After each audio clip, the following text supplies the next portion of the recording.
বন্ধুরা আগে ভিডিওটা দেখেন। ওই ভিডিওতে যে লোকটাকে দেখতেছেন আরিফ হায়দার ভাই, উনি কিন্তু একজন জনপ্রিয় কন্টেন্ট ক্রিয়েটর। তো আরিফ হায়দার ভাই ওই কেক বিক্রেতা, ভাইরাল কেক বিক্রেতাকে কি বলতেছে আপনারা একটু শুনেন, তারপরে আমি কিছু কথা বলতেছি।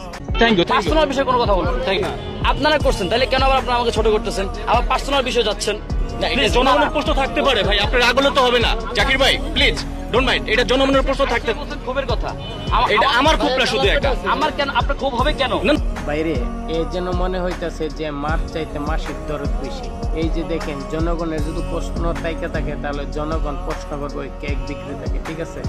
তো আমাদের আরিফ হায়দার ভাই কিন্তু ওই জিনিসটা প্রশ্ন কিভাবে করতেছেন তো আপনারা দেখছেন এই ভিডিওতে, ঠিক আছে? আরিফ হায়দার ভাই কিন্তু এই কেক বিক্রেতা ভাইয়ের পারিবারিক বিষয় নিয়ে কথা বলতেছে, সেজন্য কিন্তু কেক বিক্রেতা ভাই কিন্তু মানে খেপে গেছে, ঠিক আছে? ভাই আপনি যত বড় কন্টেন্ট ক্রিয়েটর হোক না কেন, আর যত বড় সম্মানীয় ব্যক্তি হন না কেন, আপনি যখন আমার ফ্যামিলিকে নিয়ে, আমার প্রাইভেট কথা নিয়ে যখন আপনি জনগণের সামনে পাবলিশ করতে চাইবেন, তাহলে কিন্তু আমি অবশ্যই মানে এখানে আপনাকে কিছু একটা বলবো, ঠিক আছে? তো শুধু এইটা না, আরিফ হায়দার ভাই কিন্তু মানে কি বলবো, যে আরিফ হায়দার ভাই তার নিজস্ব ফেসবুক পেজে কিন্তু আপনার ভিডিওটা আপলোড দিয়েছে, যে পেজে নাকি ওনার 1.3 মিলিয়ন ফলোয়ার্স রয়েছে, ঠিক আছে? ওইখানে তিনি স্পষ্ট ভাষায় বলতেছে যে বাংলাদেশ এখন এরকম হয়ে গেছে, শুধু ভাইরালের নেশায় ঘুরতেছে আর ভাইরালের দান্দায় ঘুরতেছে।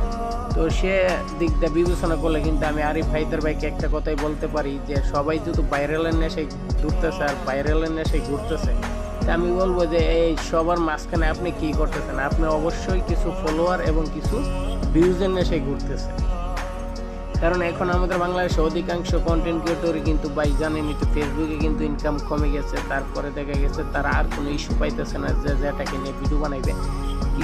কিছু ইউটিউবার কিন্তু আপনারা দেখতেছেন একমাত্র ওই লোকটার যতদিন আপনি পাগল না হবে ওই লোকটার পিছু ছাড়বে না। যে ঢাকায় আগারগাঁও তালতলা মিজান বাতের হোটেল, ওইখানে কিন্তু হাজার হাজার কন্টেন্ট ক্রিয়েটর দৈনিক থাকে। ওই দিক দিয়ে দেশে কিন্তু অনেক কিছু ঘটে যাইতেছে, ওই দিক দিয়ে তার কোনো মাথা ব্যথা নাই। সেম কাজটা আমি আরিফ হায়দার ভাইকে বলতেছি, আপনি যত বড় কন্টেন্ট ক্রিয়েটর হন না কেন, আপনি যখন একজনের ফ্যামিলি নিয়ে বা একজনের পার্সোনাল কথা নিয়ে যখন আপনি জনগণের সামনে প্রশ্ন করবেন, সে যত বড় ভালো মানুষই হোক না কেন, সে কিন্তু আপনাকে একটা কথা বলবে। তো সেই জন্য আমি বলতে চাই ভাই, আপনাদের মতো কিছু কিছু ইউটিউবার আছে, কিছু কন্টেন্ট ক্রিয়েটর আছে, ঠিক আছে, মানুষের ইমোশন বিক্রি করে আপনারা বর্তমানে টিকে আছেন।